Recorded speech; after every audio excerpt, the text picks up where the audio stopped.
अस्सलाम वालेकुम।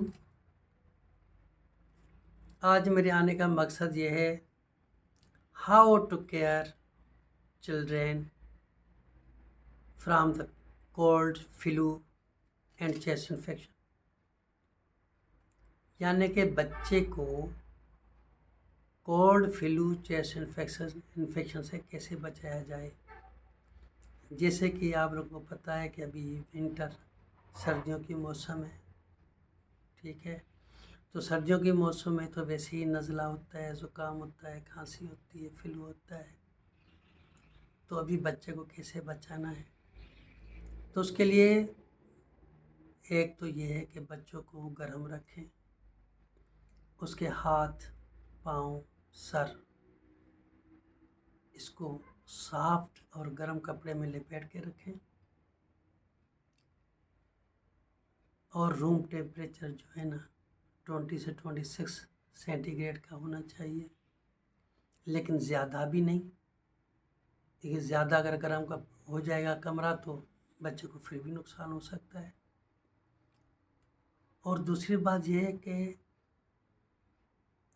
सबसे बड़ा सबब जो बच्चों का फ्लू, चेस्ट इन्फेक्शन, कोल्ड में होता है ना, वो ब्लैंकेट की वजह से होता है, या जो रुई वाले कपड़े होते हैं। ब्लैंकेट भी तो रुई से बना हुआ है ना। तो आप कभी गौर से देखें, सुबह को जब सवेरे सूरज निकलता है ना, आप नया ब्लैंकेट देखें, बिल्कुल नया ब्रांडेड, वो उसको आप सुबह वाली जो धूप निकलती है उसमें थोड़ा ऐसे झाड़ के देख लें।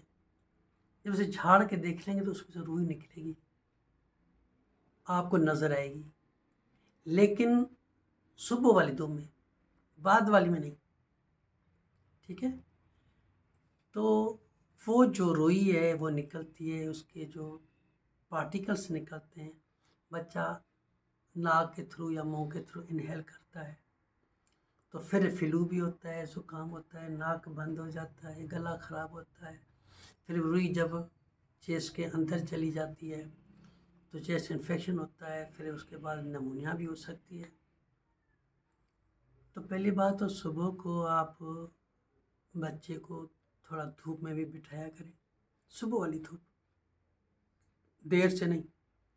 सुबह वाली धूप जो है ना वो ठंडी होती है, लेकिन बच्चे को उससे विटामिन डी मिलती है। विटामिन डी बहुत बच्चे के लिए कारआमद होती है, हड्डियाँ मजबूत होती हैं, स्किन अच्छी होती है, ठीक है। दूसरी बात, बच्चे को माँ का दूध पिलाएं। देखिए, जो पहले 6 महीने वाला दूध है ना, इसमें बच्चे की क़ुव्वत मुदाफ़अत बढ़ती है, इम्यूनिटी बढ़ती है। यही इम्यूनिटी होती है, क़ुव्वत मुदाफ़अत ही होती है जो बच्चे को हर बीमारी से बचाती है। कोई भी बीमारी हो, कोई भी इन्फेक्शन हो, वो अपना डिफेंस जो होता है ना वही बचाता है, ठीक है। तो बच्चे को अपनी माँ का दूध दे दें। और अगर आप फीडर दे रहे हैं, फीडर का किसी का 16 बड़ा होता है, किसी का छोटा होता है, फिर बच्चे को आप लेटा देते हैं, फिर फीडर देते हैं यूँ करके।